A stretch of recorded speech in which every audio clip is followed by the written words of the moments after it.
Hi everyone, it's Agnieszka from 5 Minute Language. Welcome to my channel. Make sure you subscribe if you haven't already and give this video a thumbs up.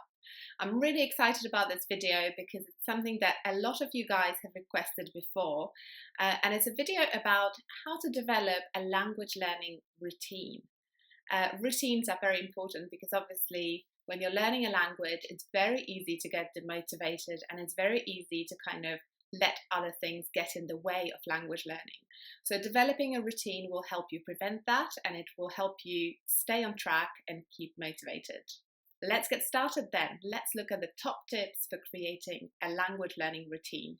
So when talking about routines, I always think about this metaphor that I read somewhere, which is basically a metaphor which involves flossing your teeth.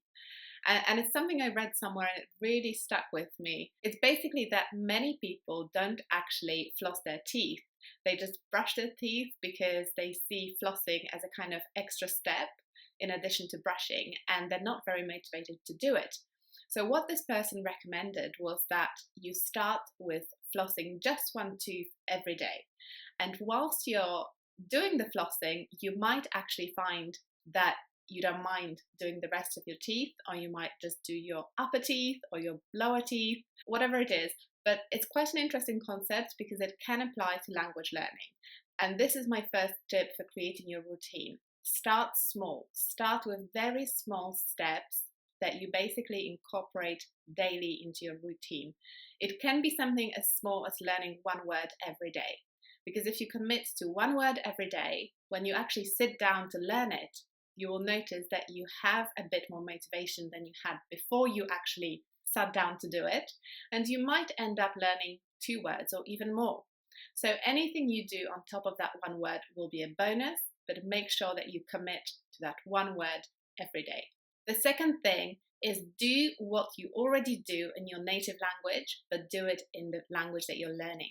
So this is really easy because there are certain things that are part of your routine already and you may not realize that. So for example, if you're looking for something to cook on Sunday nights, if that's part of your routine to look up a new recipe, do it in the language you're learning instead of doing it in your native language.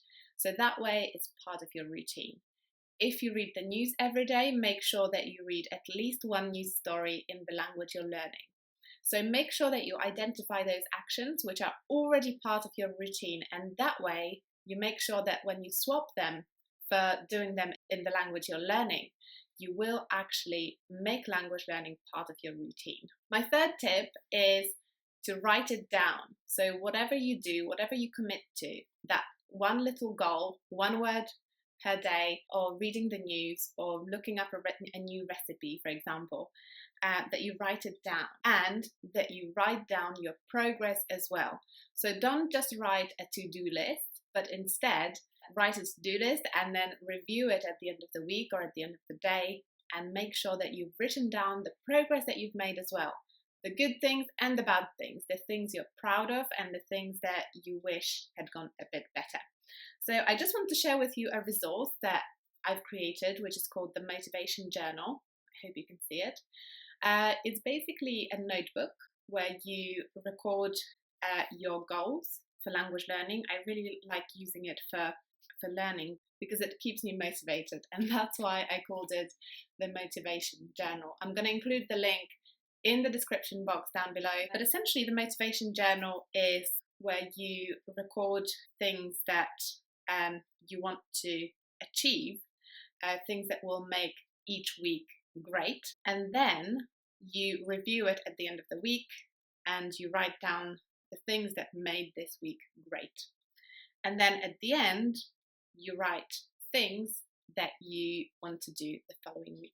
So it's kind of like a planner, but it's also a way for you to review your progress and celebrate success.